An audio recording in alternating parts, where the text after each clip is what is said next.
Hello बच्चों, हम आज ऑर्गेनिक का एक बहुत ही इंपॉर्टेंट रिएक्शन डिस्कस करेंगे, डिहाइड्रेशन ऑफ अल्कोहल। ठीक है, तो डिहाइड्रेशन का सबका जनरल में पता भी होगा कि डिहाइड्रेशन का मतलब क्या था। हाइड्रेशन का क्या मतलब होता है बच्चों? हाइड्रेशन का मतलब होता है वाटर मॉलिक्यूल। ठीक है, हाइड्रेट होना मतलब वाटर मॉलिक्यूल का एडिशन एक तरह से आप कह सकते हैं। तो यहाँ पे लगाया हुआ वर्ड डी, डी का मतलब यहाँ पे निकलना होता है। ठीक है, तो डिहाइड्रेशन का मतलब है कि वाटर का निकलना, मतलब removal of water, H2O molecule. ठीक है, रिमूवल ऑफ H2O मॉलिक्यूल को हम लोग क्या बोलते हैं बच्चों? डिहाइड्रेशन। अब समझे कि ये हम लोग करने किसका जा रहे हैं? तो अल्कोहल का करने जा रहा है। ऐसे वाटर मॉलिक्यूल हम बहुत जगहों से निकाल सकते हैं, तो चूंकि हम यहाँ पे अल्कोहल का कर रहे हैं, इसीलिए हमारा जो रिएक्टेंट होगा बच्चों वो क्या होगा? अल्कोहल होगा। अब हम इसका कुछ जनरल प्रॉपर्टी डिस्कस करेंगे। पहले इसका मैकेनिज्म समझ लेते हैं, फिर हम लोग इसके ऊपर इंपॉर्टेंट सवाल करेंगे। ये बहुत इंपॉर्टेंट रिएक्शन होता है बच्चों। ये अल्कोहल से एल्कीन बनाने का भी तरीका होता है।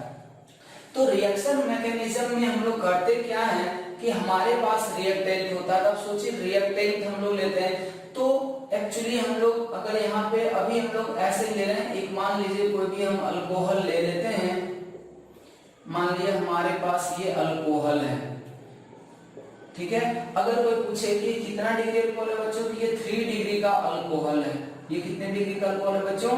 3 डिग्री का अल्कोहल है। अब इसके ऊपर हम इसका रिएजेंट यूज करते हैं। तो अब ध्यान रखिए कि जब हम डिहाइड्रेशन कराएंगे अल्कोहल का, तो क्या क्या रिएजेंट यूज किया जाता है। तो यहाँ पे देखिए 3 डिग्री अल्कोहल है बच्चों, इसीलिए हम यहाँ पे क्या यूज करेंगे? Dilute H2SO4। ये बहुत इंपॉर्टेंट है। बहुत जगहों पे आप देखेंगे कि आपको कंसंट्रेटेड H2SO4 लिखा हुआ रहता है। तो डिहाइड्रेशन तो हो जाएगा, लेकिन वो बेस्ट तरीका नहीं है बच्चों, इसलिए ये बहुत इंपॉर्टेंट है। इसको आप ध्यान रखें, आपको इसका पूरा मैकेनिज्म अभी समझाएंगे। अगर 3 डिग्री अल्कोहल का डिहाइड्रेशन करना है तो याद रखिए कि बेस्ट रिएजेंट क्या है? डाइल्यूट H2SO4, या आप यहाँ पे क्या लिख सकते हैं? H3PO4। ठीक है, और इसके साथ हीट होना ही चाहिए। विदाउट हीट ये रिएक्शन नहीं होता। अगर मैं स्पेशली 3 डिग्री का बात करूं तो ये 80 to 85 डिग्री सेंटीग्रेड पे रिएक्शन क्या है बच्चों? प्रोसीड करता है। तो पहले आप इसका रिएजेंट ध्यान रखेंगे कि अगर हमें 3 डिग्री अल्कोहल का डिहाइड्रेशन कराना है तो हमारे लिए बेस्ट रिएजेंट क्या हो सकता है? तो बेस्ट रिएजेंट हम लोग H2SO4 को लेते हैं। स्ट्रॉन्ग एसिड चाहिए होता है, और वैसा जो H+ को डोनेट करे। ठीक है, जनरली हम जब एक्वस फेज का डिहाइड्रेशन यूज करेंगे बच्चों, तो हमेशा हमें क्या चाहिए होगा? H2SO4, या आप कह सकते हैं स्ट्रॉन्ग एसिड। वो भी किस कंडीशन में? डाइल्यूट होना चाहिए। डाइल्यूट का मतलब कि अगर हम इसका बात करें तो ये 85 ये 25 to 22% के आसपास H2SO4 होगा, और इसमें हीट होना चाहिए। कितने डिग्री सेंटीग्रेड का बच्चों? 80 डिग्री सेंटीग्रेड का।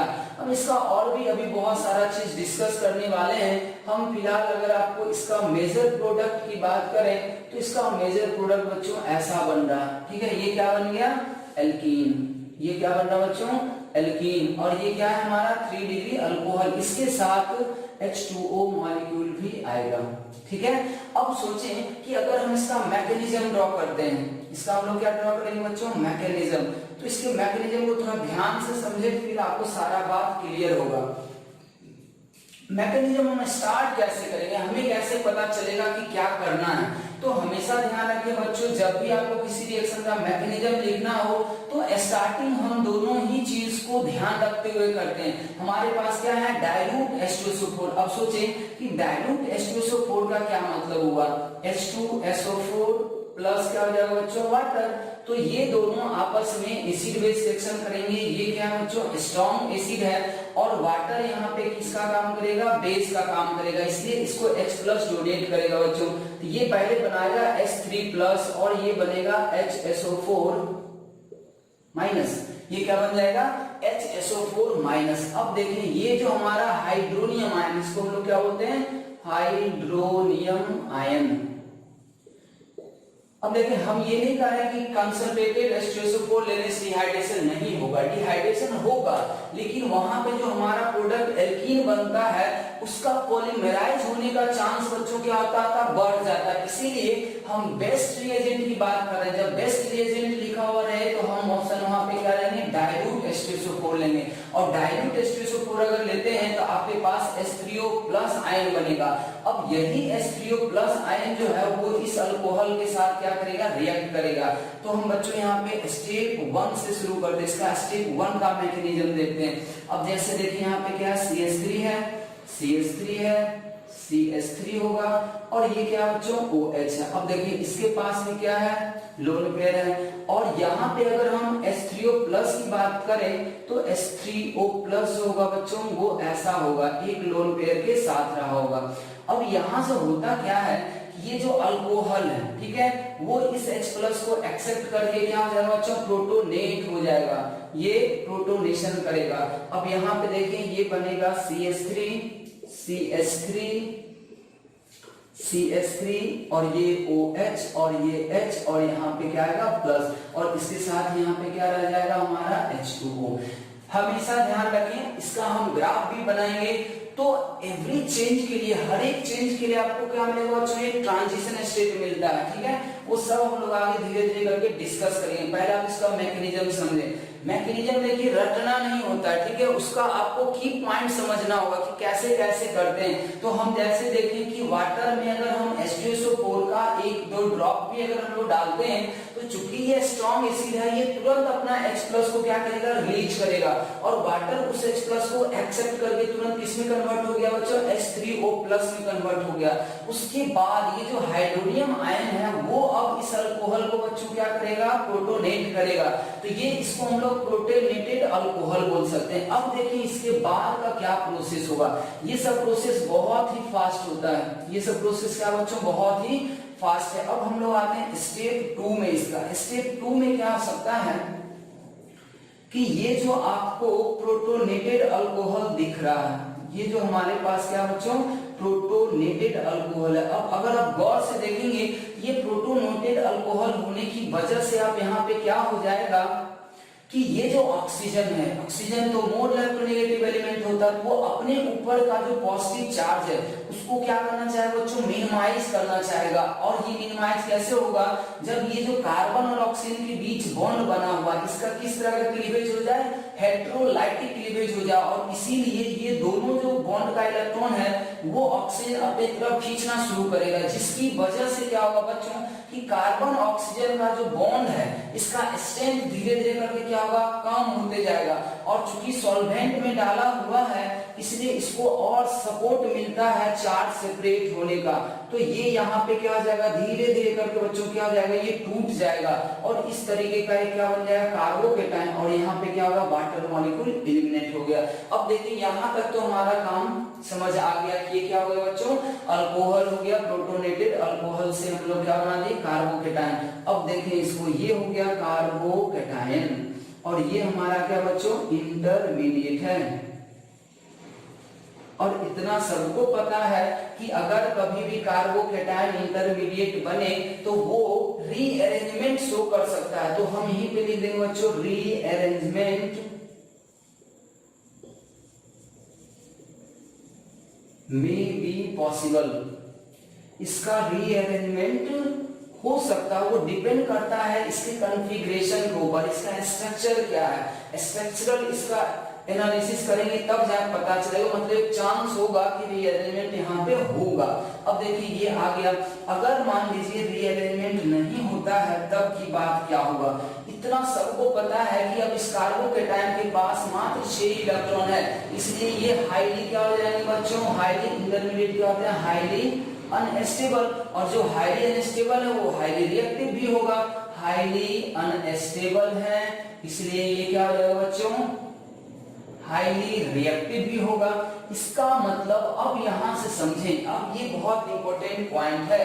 अब यहां से बहुत बच्चे को डाउट होगा कि सर अगर हम यहाँ पे डाइल्यूट H2SO4 यूज कर दिए तो डाइल्यूट का तो मतलब क्या हो गया होगा बच्चों H2SO4 और वाटर, और जिसमें वाटर तो बहुत ज्यादा होगा, और अगर वाटर बहुत ज्यादा है तब तो फिर न्यूक्लियोफाइल वाटर ही बनेगा, और वाटर एक अच्छा क्या होता है बच्चों, न्यूक्लियोफाइल भी होता है। वाटर क्या होता है, एक अच्छा न्यूक्लियोफाइल होता है। तो अब समझना ये है कि अब ये वाटर क्या वापस फिर से यहीं पे अटैक करेगा या ये यहाँ से हाइड्रोजन को एक्सेप्ट करेगा।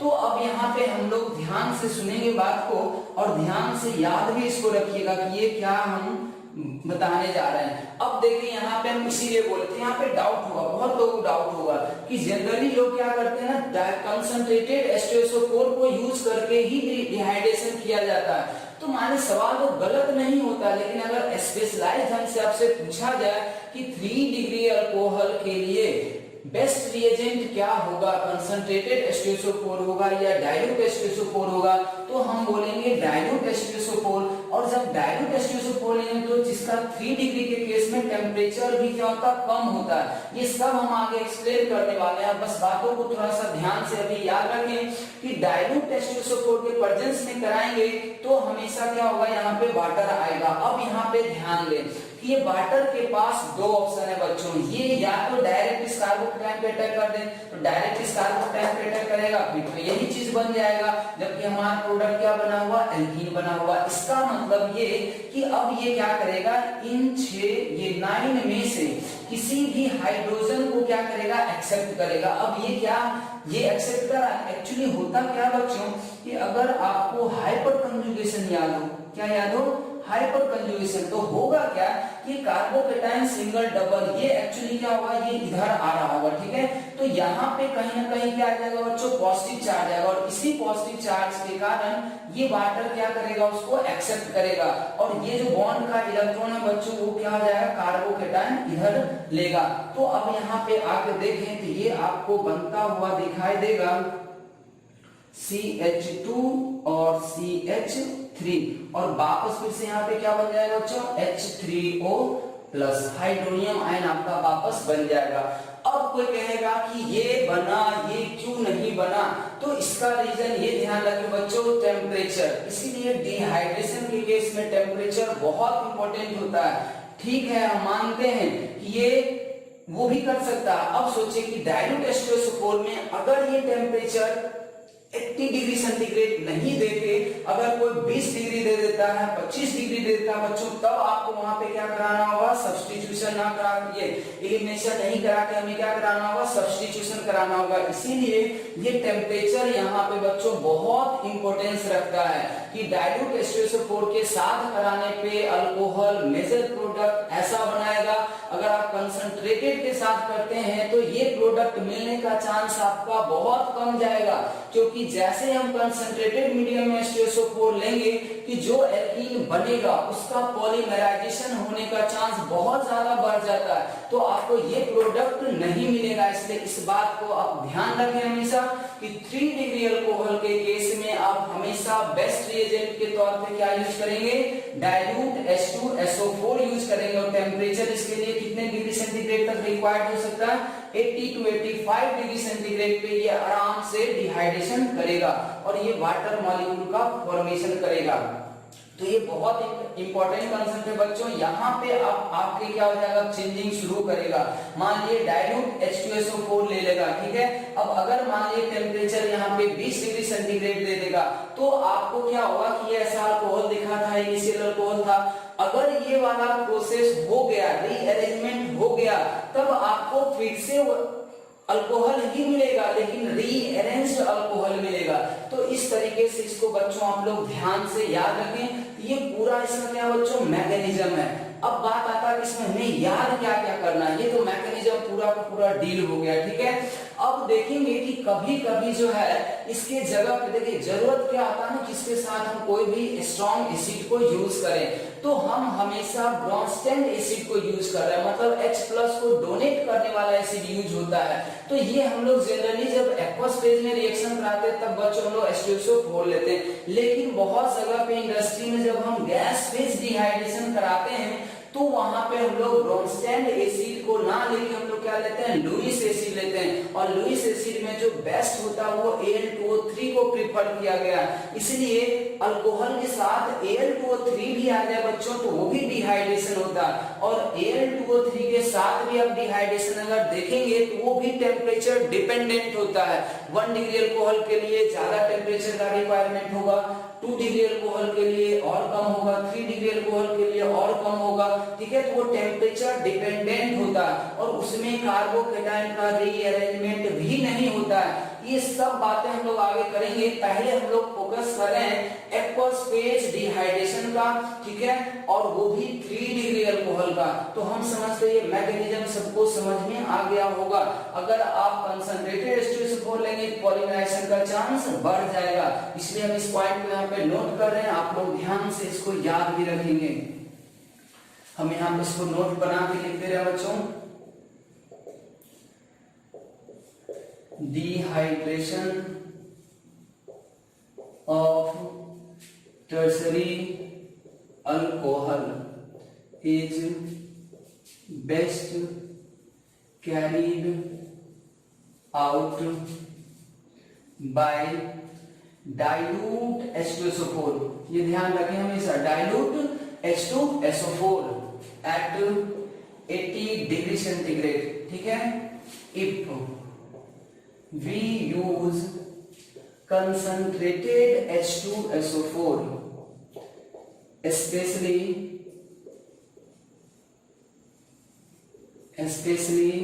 in tertiary alcohol, ये ध्यान रखें tertiary alcohol में हम लोग इसको अवॉइड करते हैं concentrated H2SO4 को, especially in tertiary alcohol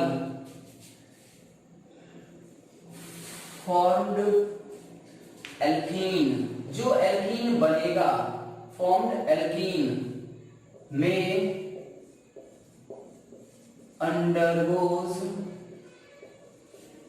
polymerisation, में अंडरगो पॉलीमेराइजेशन एज, हम आपको पॉलीमराइजेशन दिखा भी रहे हैं। ये पॉलीमराइजेशन कैसे होता है, क्योंकि आप सभी लोगों को पता होगा कि जैसे ही आप H2SO4 लेंगे कंसंट्रेटेड, इसका मतलब हाईली अमाउंट में वहां पे H+ प्रेजेंट होगा, और अगर H+ हाईली अमाउंट में प्रेजेंट है तो वो सबको पता होगा बच्चों कि यहाँ पे क्या होगा। अभी इसमें देखिए डिहाइड्रेशन में बहुत सारा केस है, अभी तो हम लोग मेजर प्रोडक्ट बना रहे हैं, एक ही तरह से हाइड्रोजन हटा रहे हैं, ऐसा है। अब होता क्या है कि मान लीजिए इतना तो आपको बन जाएगा, लेकिन आप क्या यूज कर चुके थे, कंसंट्रेटेड H2SO4। कंसंट्रेटेड H2SO4 का मतलब है बच्चों हाई अमाउंट में क्या होगा, H+ होगा, और सबको पता है मतलब ये क्या है, हाईली H+ होगा। यहाँ पे H+ आयन बहुत ज्यादा होगा, और सबको पता है कि ये जो एल्कीन है वो H+ के साथ क्या करता है, रिएक्ट करता है। अब सोचिए क्या यहाँ से ये मार्कोनिक ऑफ एडिशन शुरू नहीं कर देगा, और अगर ये मार्कोनिक ऑफ एडिशन शुरू करता है तो अब बताएं कि क्या आपको ये एल्कीन मिलेगा या नहीं मिलेगा। ये बच्चों क्या हो जाएगा, कार्बोकेटाइन, और ये जो कार्बोकेटाइन बना वापस इसी एल्कीन के साथ फिर से क्या कर जाएगा बच्चों, रिएक्शन करना शुरू कर देगा। अब इसी एल्कीन के साथ ये क्या कर जाएगा, रिएक्ट करना शुरू कर देगा। क्योंकि हमारे पास एल्कीन बहुत सारा मॉलिक्यूल होगा तो ये आपस में रिएक्शन चलना शुरू होगा। देखिए ये बन गया इलेक्ट्रोफाइल, ये बच्चों क्या बन जाएगा, इलेक्ट्रोफाइल, और पाई एक्सेसिव कंपाउंड डबल बॉन्ड जो होता है वो न्यूक्लियोफाइल होता है। ये बच्चों क्या करेगा, ये यहाँ से क्या कर जाएगा, रिएक्ट करेगा। अब सोचिए जब ये यहाँ पे रिएक्ट करेगा तो ये तो माइनस बन गया, और ये माइनस जैसे ही यहाँ पे बनेगा कि ये वाला क्या करेगा, यहाँ पे अटैक कर देगा। तो ये बच्चों कुछ ऐसा मिलना शुरू हो जाएगा। ये हम ऐसे लिख सकते हैं, इस पे 3CH3 बन जाएगा। यहाँ पे ये प्रोडक्ट नहीं आएगा, ज्यादा जरूरी नहीं है, लेकिन ये बात याद रखें, चूंकि हम यहाँ पॉलीमराइजेशन लिखे हैं तो आपको हम डिस्कस कर दे रहे हैं कि आखिर पॉलीमराइजेशन होता कैसा है। तो ये वाला फिर से क्या होगा, जो CH2 बन जाएगा और ये प्लस हो जाएगा, फिर से ये CH3 हो जाएगा, फिर से ये CH3 हो जाएगा, और फिर से यहाँ से कोई क्या कर सकता, वाटर मॉलिक्यूल या कोई भी जो भी रहा होगा, HSO4 माइनस भी रहा होगा उस समय, तो ये क्या करेगा, अब इस और इस में से कहीं से वो क्या करेगा, हाइड्रोजन को एक्सेप्ट कर सकता है। तो चूंकि हमें मोर स्टेबल एल्कीन बनाना है इसलिए हाइड्रोजन को एक्सेप्ट कर लेगा, तो आपका फिर एक ऐसा प्रोडक्ट भी मिलने का चांस होगा। तो ये भी ध्यान रखें कि अगर मान लीजिए कि आपको डाइल्यूट के जगह पे कंसंट्रेटेड H2SO4 ही दे रखा, आप प्रोडक्ट ऐसा बनाएंगे, हो सकता है कि वो आपके क्वेश्चन में प्रोडक्ट ऐसा ना देके ऐसा दे दे, तो ये प्रोडक्ट बनने का चांसेस होगा बच्चों, ठीक है। या आप यहाँ से हटा सकते हैं, या फिर से हम ऐसा भी कर सकते हैं, या तो HSO4 माइनस ले लेगा, नहीं तो फिर से क्या होगा पता है, यही एल्कीन क्या करेगा, यहाँ से H+ भी ले सकता है, तो फिर से H+ लेके फिर ऐसा बना देगा, मतलब ये ऐसा प्रोडक्ट आपको मिलने का चांस बढ़ जाएगा। इसीलिए हम लोग 3 डिग्री अल्कोहल के केस में बेस्ट रिएजेंट के तौर पे डाइल्यूट मीडियम H2SO4 को यूज करना। कंसंट्रेटेड में अगर आप यूज करते हैं तो ये फिर से क्या बना देगा बच्चों, पॉलीमराइजेशन होगा अल्कीन का और ऐसा प्रोडक्ट बन सकता है। इसलिए इस चीज को आप ध्यान रखें। इसमें और भी बहुत सारा चीज अभी हमें जानना होगा, ठीक है। इसका ग्राफ जानना होगा, इसका थर्मोडायनेमिक प्रॉपर्टी जानना होगा कि आखिर ये किस तरह से स्पॉन्टेनियस होगा। ये चूंकि बच्चों एक एलिमिनेशन का टाइप है, ठीक है। एलिमिनेशन हमेशा हाई टेम्परेचर को फेवर करता है, इसीलिए हम 80 डिग्री सेंटीग्रेड लेते हैं तो ये यहाँ पे अटैक नहीं करके ये क्या करता है बच्चों, एलिमिनेशन करता है। क्योंकि 3 डिग्री के केस में या तो सब्स्टिट्यूशन SN1 होगा या तो एलिमिनेशन E1 होगा, वो डिपेंड करता है टेम्परेचर। अगर टेम्परेचर आप लो रखेंगे तो वहां पे सॉल्वेंट मॉलिक्यूल ही क्या करेगा, कार्बोकेटाइन पे डायरेक्ट अटैक कर देगा, ठीक है। इसलिए अगर हमें एक अल्कोहल से दूसरा अल्कोहल रीअरेंज फॉर्म में बनाना होगा तो हम इस तरीके को बच्चों क्या कर सकते हैं, यूज कर सकते हैं, ठीक है। तो इसके बारे में और भी बहुत सारा चीज अभी हमें जानना बाकी है, इसके बारे में और हम लोग नेक्स्ट वीडियो लेक्चर में जानेंगे, फिर इसके ऊपर कुछ इंपॉर्टेंट सवाल करेंगे।